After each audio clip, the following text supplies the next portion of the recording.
Jeez, what a roller coaster. Um, so many crazy things have happened over March, and now we're here in April. So let's kind of dig into it and see really what's going on.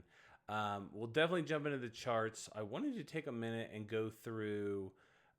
Actually, we'll go through the charts first, and then I want to go through kind of a macro approach, a little bit of a market update type of thing, where I'll kind of talk a little bit about just some good things that have happened, as well as obviously what's challenging right now, so we can kind of get a better picture of really what's going on, and hopefully try to stay calm. First things first, Bitcoin price, depending on depending on when you're watching this, could be really any number under the sun. That's really what we're finding out right now. Literally not that long ago, it was like 76,000. In fact, if you look at the hourly chart here, this is pretty much when it happened.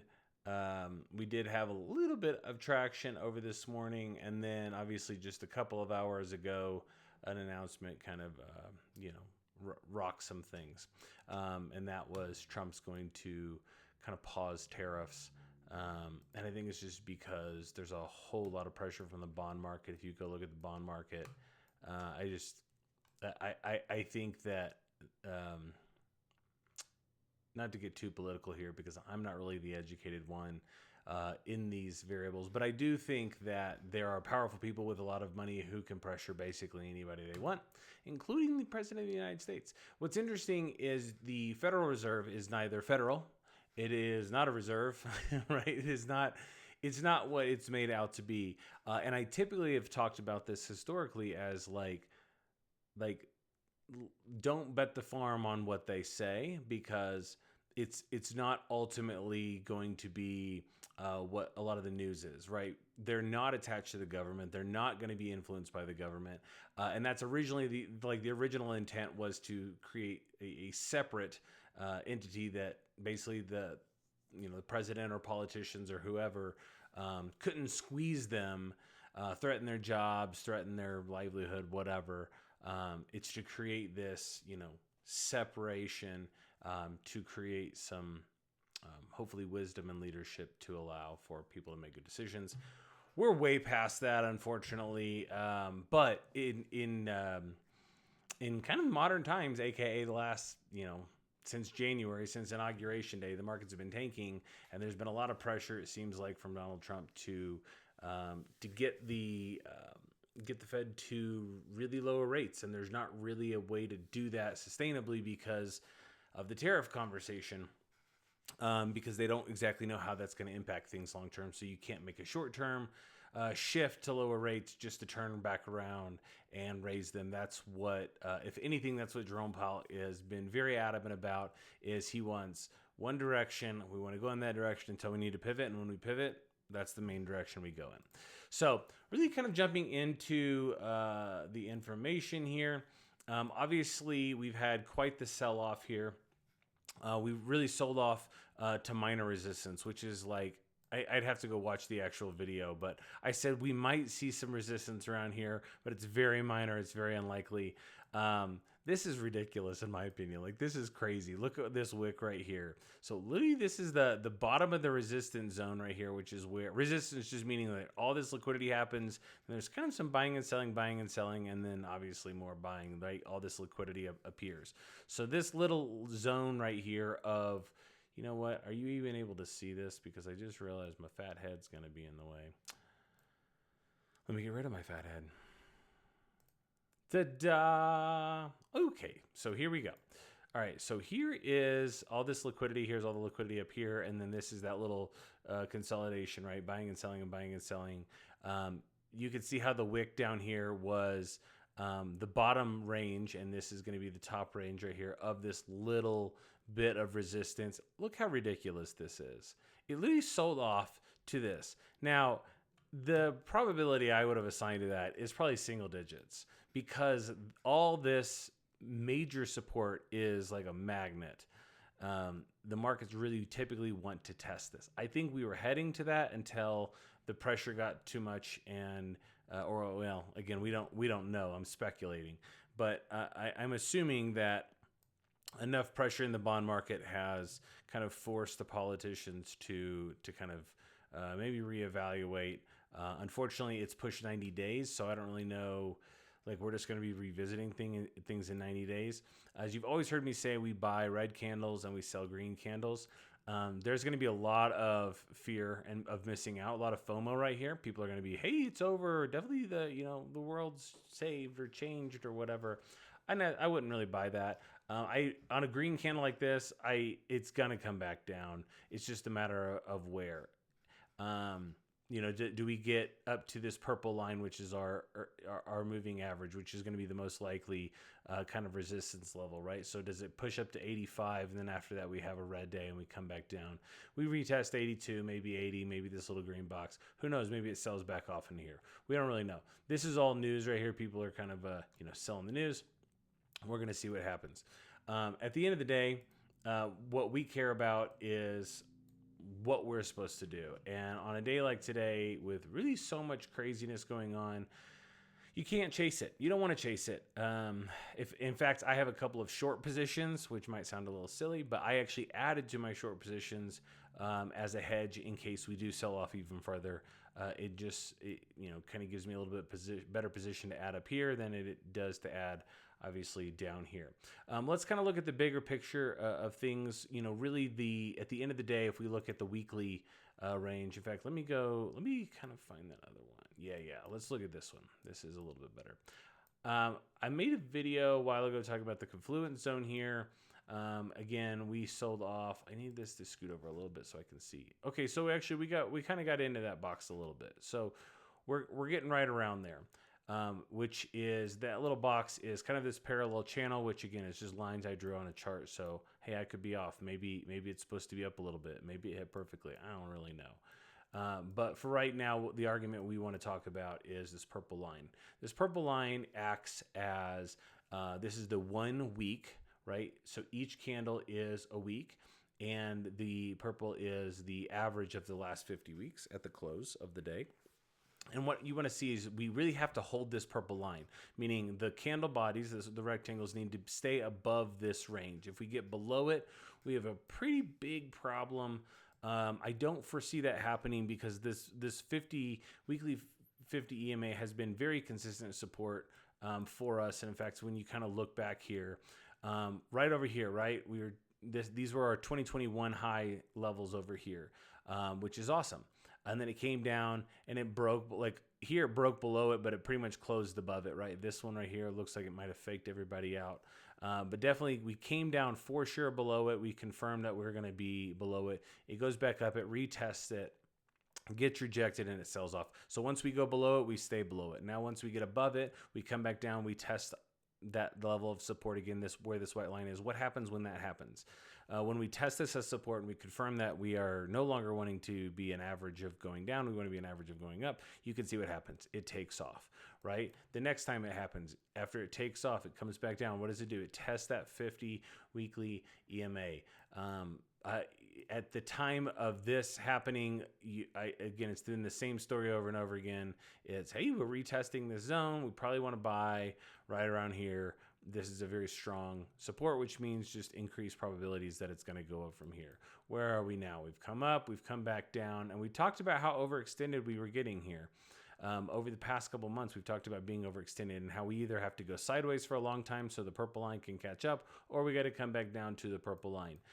And that's just how it goes. Markets really want to know that we can retest these levels and have a stable environment, which is ironic thinking about, since the beginning of the year, we're down, I don't even know, like we went down a total of 32%, which interestingly enough, we've had multiple conversations about how like the average retracement we see is 30%. We've seen it so many times I think it's on this one. Nope, it's not on this one. That's okay. The point is we have, when Bitcoin sells off, 30% retracement is very, very common. We happen to hit it. So now they're here.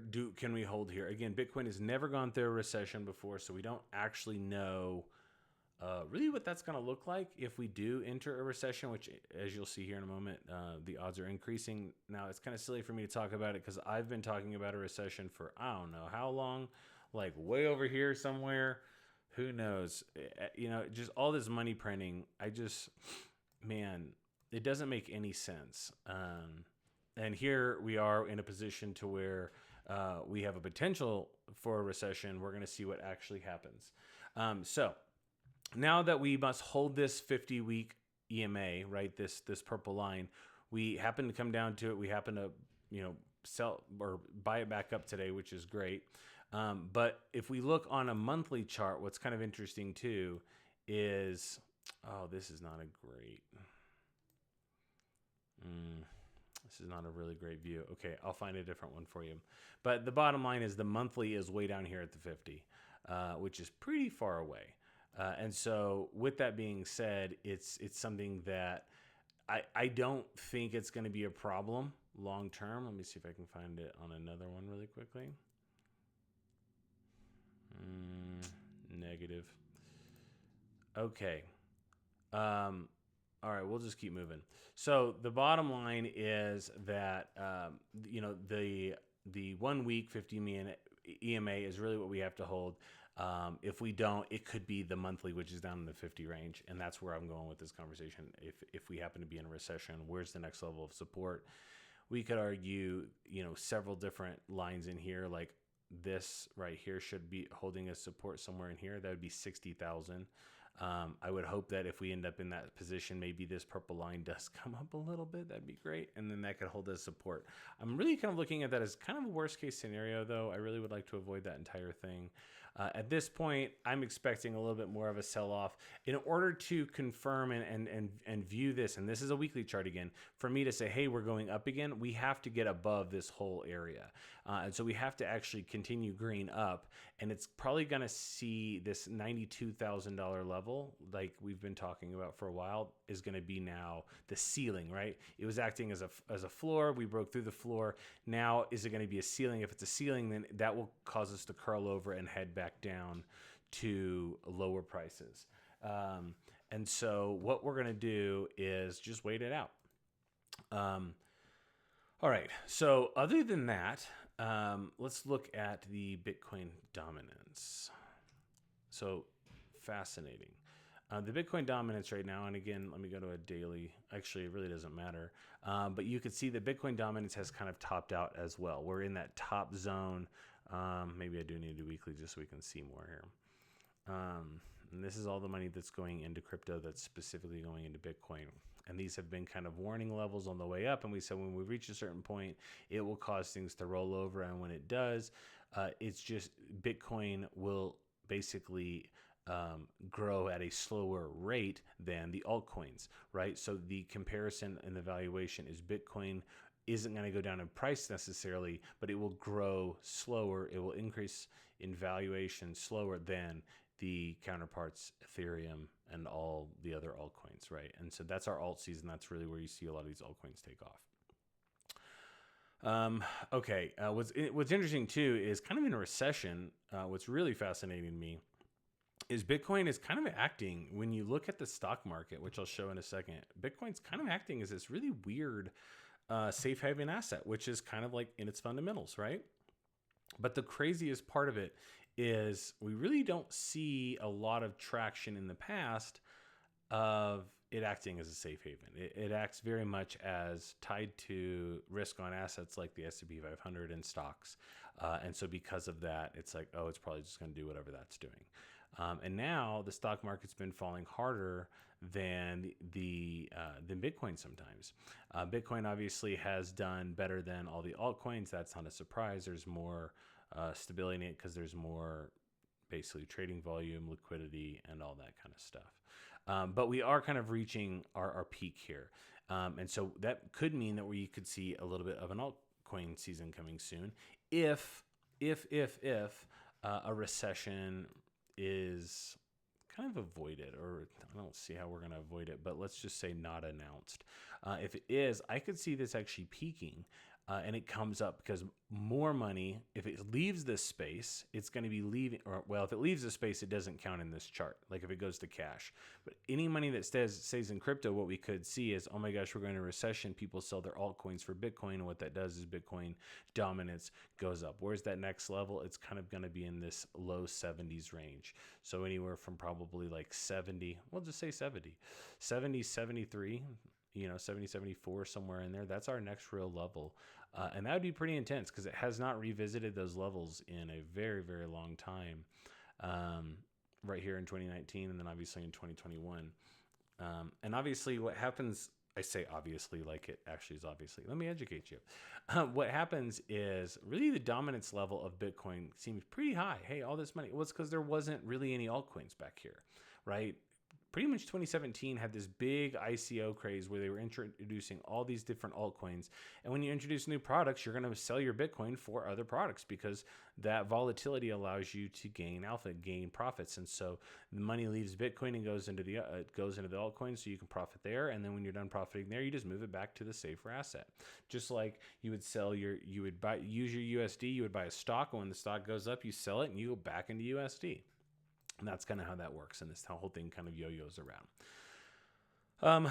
Before we talk about the stock market, let's just briefly look at where is ETH Bitcoin. This has been really surprising for me because it pretty much has just been demolished. Ethereum, in comparison to Bitcoin, has just been crushed. And really the play here, if you're wanting to kind of take a look at this, is Bitcoin acts as the safer play, meaning that it's going to lose less when things are going down. And you can take that, and when this comes down and bounces somewhere, which I thought it was going to bounce here, I thought it was going to bounce here, I thought it was going to bounce up here, just all the way freaking down. Like, it's absolutely ridiculous. Right in here, I think, is where I made most of my shift. And all that means is I sold the Bitcoin that was in profit for Ethereum. And that doesn't necessarily mean I am hoping it. I'm just hoping Ethereum does outperform Bitcoin, which historically it will whenever it freaking turns around. But oh my gosh, what a ginormous sell-off this has been. And at this point, basically once we cross this yellow line, I needed to wait and see, hey, is Ethereum going to kind of hold support here? It really hasn't. So I'm kind of expecting down here, for those who are trading, if you're a little bit more active and you're trying to accumulate more Bitcoin, I would use my Bitcoin, I would sell it, I would buy Ethereum with it. Ethereum would go up compared to Bitcoin. And when I sell it, I now have, for example, if my average was here and I sold it when I got up to here, well, that's a little aggressive. But let's just say I sell it when it gets back up to here. What am I selling it for? I'm selling it back into Bitcoin. So if I started with one Bitcoin and I sold that Bitcoin and I bought Ethereum with it right here on this Ethereum Bitcoin chart, then if this ETH Bitcoin chart stopped right here, then clearly I could buy it and then I could sell it from Ethereum back into Bitcoin, and I would have 35% more Bitcoin than I did when I started, right? That's what this chart kind of can symbolize. Obviously the alts, we're not going to go through that today just because of time. But just kind of wanted to kind of show how much Ethereum is just bleeding. Not a lot is being built on Ethereum right now. But with that being said, Ethereum is the Bitcoin of all the altcoins, if you will, right? So if there's going to be really any kind of traction really in the altcoin space, Ethereum typically is going to lead the way. But really not necessarily always. We're going to have to see. But that is the thesis. There's also way more volume, liquidity in Ethereum. So again, it's going to be a safer asset compared to a lot of other things. All right, so let me kind of jump into the S&P. Now, the S&P 500, we've been talking about it as well for a long time. We said it was going to top out somewhere around this $6,000 mark. I might have said 6,000, 6,100. You guys can go check my last videos. But that's pretty freaking close. I mean, it literally went up to like 6147, so that's pretty awesome. And then what have we seen? We've seen nothing but a ginormous sell-off, which is to be expected because when you zoom out and you look at the bigger picture here, right, what do we see? We see the tops are up here and the bottoms are down here. Now, I really don't think it's going to come down here, and if it did, we have bigger problems. But we've looked at the history and we've seen 30 to 50% pullbacks in really bad times. This is just, undoing all of what was artificially pumped up. But we're in a spot to where now we've lost the 50 weekly EMA. So this is weekly. And again, what happens when we break below it? If we stay below it, we're going to stay below it. So chances are this is going to come back up in the stock market. We'll get to around this range. This will actually probably reject it. And this is where a recession actually comes in and it sells off from there. Where is it going to sell off to? Well, as I said, this is most likely support just because of that's where the previous highs were. That's a pretty good guess. Really, if you look at this green candle, that's a pretty good guess for not knowing back over here, right? But realistically, if we're looking at 30%, to give you an idea of what 30% is, here, let's see if we can move this guy up to what the highs actually are, ish, right? A 30% would pretty much be $4,200. So another $1,200. I mean, that's pretty significant. And if it came down this low, I would expect it to potentially even tag these wicks down here. So we'll see. There's really strong support right here where this teal line is. So maybe we don't see a full-blown, sell-off, but at the same time, we've seen 50%, and 50% would be, oh boy, this is too much. Really, what's interesting is on the bigger picture, it doesn't look so crazy, right? It really doesn't. I think it would be very short-lived, but could it happen? It's happened before. We don't really want to see it happen again, but could it happen? It could happen. But we'll deal with that as we get more signs. For now, we'll stick to worrying about what 30% looks like roughly. Currently, we're right around 21%, it looks like. And then interestingly, maybe this is what I was thinking earlier too, is our monthly support, our current monthly 50 exponential moving average is right around here as well. And when you look at this chart, what do we see? We lost it, so we went under it, finally regained it, and then we stayed on top of it. So as long as we don't lose that monthly support, we stay on top of it, maybe we can just bounce around for a while. Boy, there sure are a lot of things on this chart now, kind of in my way. You can see that 4,800, 4,700, it's not too far. This giant wick is going to pretty much act, in my opinion, as an imbalance in the chart. So I do expect to come back down to some extent and retest some of these levels, whether that's a recession or whatever. It wouldn't surprise me. I would probably I would add to a lot of my stock positions, which is mainly just in my retirement accounts, right around these levels of support. I do dollar cost average on some of them because the charts are where they need to be.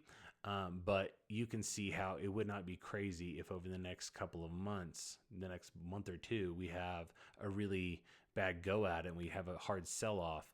That's going to line up with this level of support right here, as well as this purple monthly 50 exponential moving average. And so that's kind of the gist. All right, next thing. Let me show you my super cool presentation I made. How cool is this? I'm just kidding. It's not that great. Really just want to take a second and kind of go through, like I said, some of the bigger picture stuff. Obviously, tariffs, countermeasures, with reciprocal taxes or tariffs and all this other stuff. We're going to see what happens there. That's the big conversation. Jobs are weakening. The jobs market is not looking great. Inflation apparently is easing.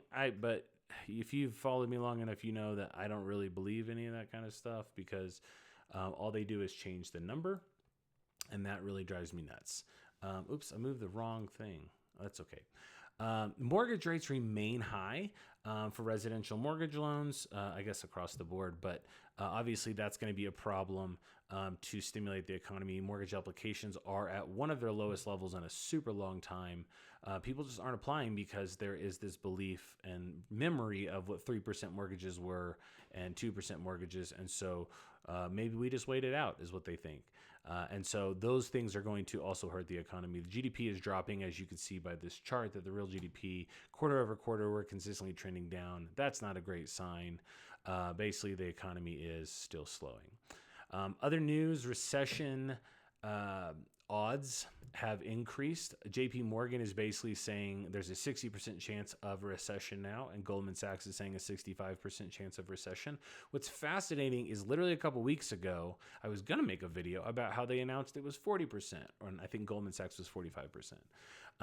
But either way, it's like, boy, that escalated quickly.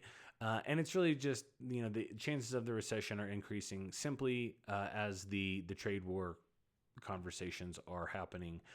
So that's where I think a lot of the pressure has been, is the bond markets are struggling. And as that happens, it makes it potentially easier for us to refinance our debt. But, having a weaker dollar is not great. And, I think we're counting on people buying bonds and treasuries. And I don't think that's really happening. In fact, I think China, who holds a lot of our debt, I think they were selling it. So that's not a great thing for us. And that could also be one of the variables that caused the pivot to postpone some things. Although the 90-day delay was everybody except for, right? Except for China. So really what's happening in the last month or so that's been good news, if all that has kind of been happening. Again, the best news is Trump says he's going to pause the tariffs for 90 days, except for not for China. Maybe not for them, right? That just happened like a couple of hours ago.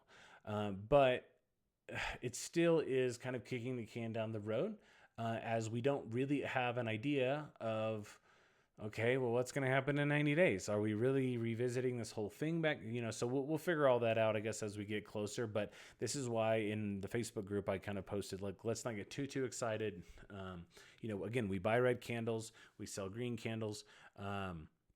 For now, this is a short-term positive news. As you can see, the S&P ripped up 9.5%. So that's really great. Other great things that happened, definitely in March, and I'm surprised I actually made a bunch of notes about this, and I didn't really ever make a video on it. But the regulatory easing has become really beautiful. There are 1,200 banks now that are cleared to engage in the crypto space because of appropriate and proper regulations. This is really going to allow for banks to work with crypto companies, allow for banks to get involved and invest in crypto opportunities, as well as really be a part of the regulatory conversation for stablecoins, which I think are going to be really what the digital dollar will ultimately become. Also, just in general, the path to the regulatory path for cleaning up and clarifying what those rules and jurisdictions and laws and all that other stuff is heading in the right direction as well.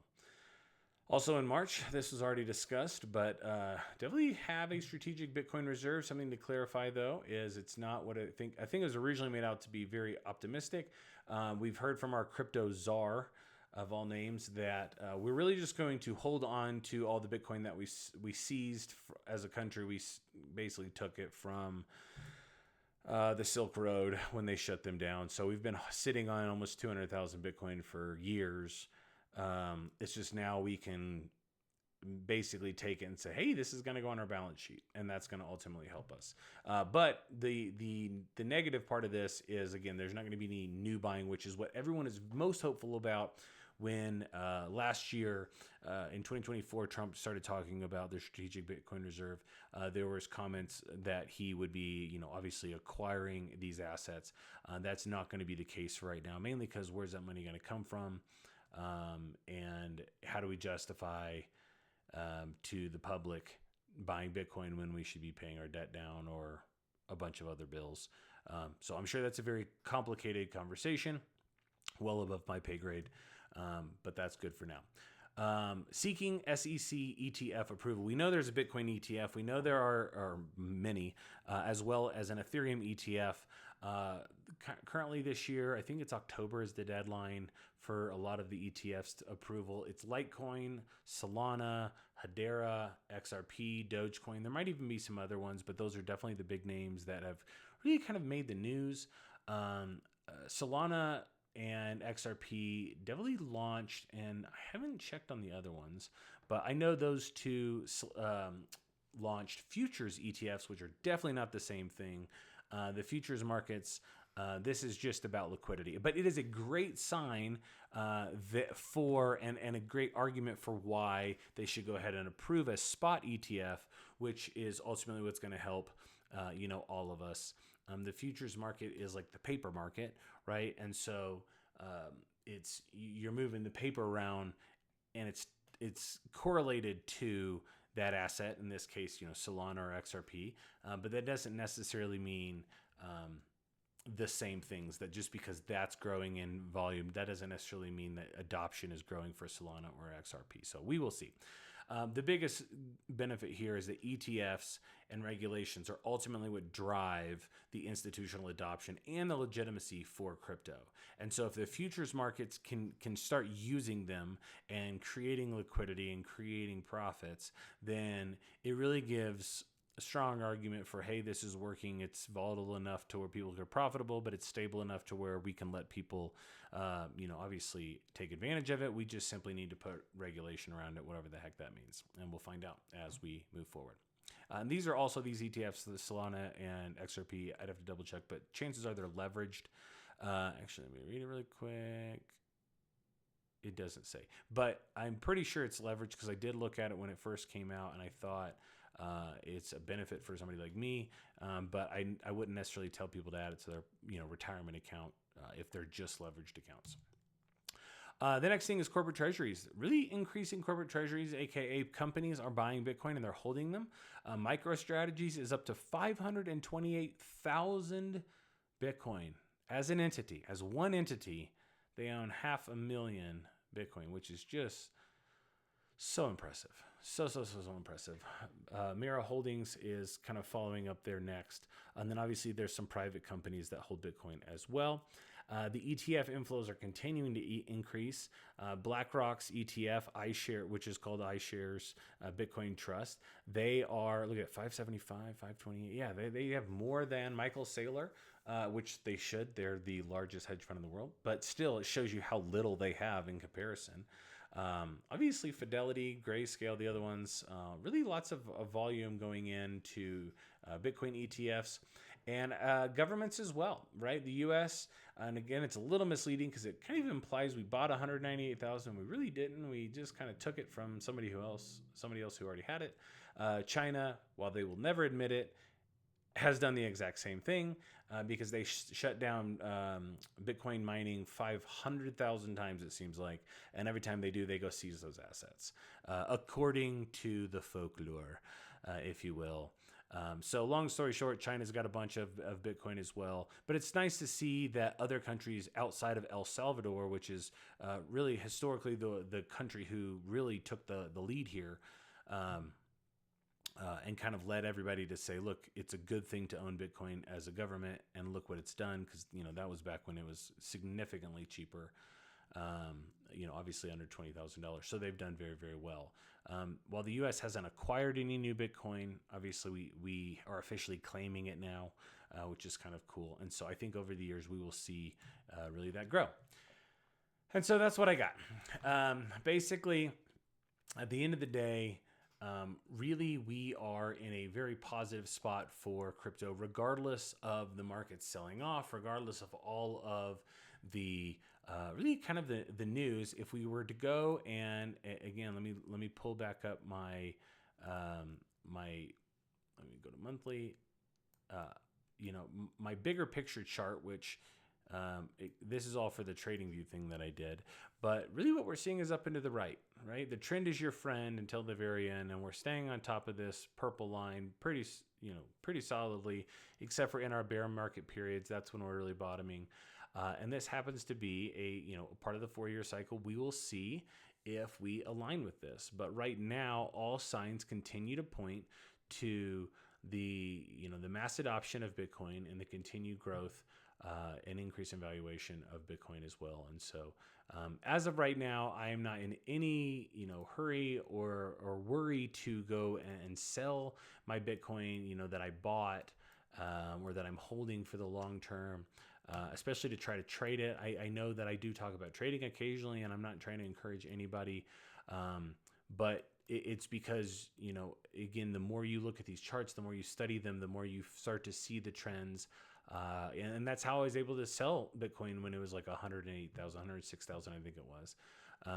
And then obviously when it goes down lower, I can accumulate more. But I didn't see tariffs. I didn't see that one coming at all.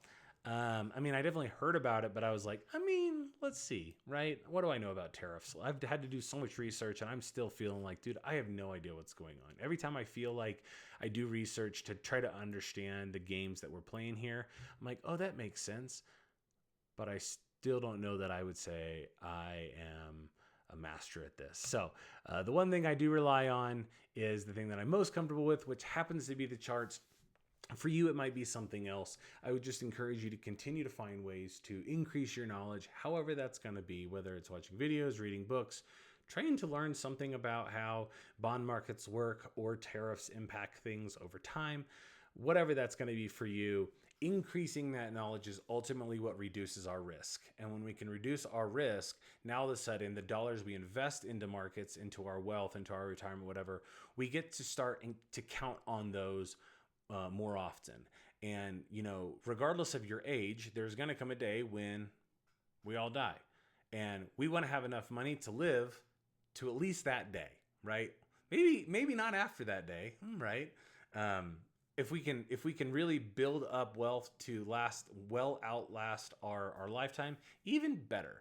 But what's worse is running out of money. And so that's where the conversation of protecting our wealth really has to be a big focus. And the only way to do that is to really reduce our risk. Either that or, well, even so, my argument was going to be to play it safe, but playing it safe is reducing your risk, right? You keep it in cash, you could just stick it into bonds for the long time, whatever it's going to be. But unless you're retirement age, right, you could probably take a bigger risk than others.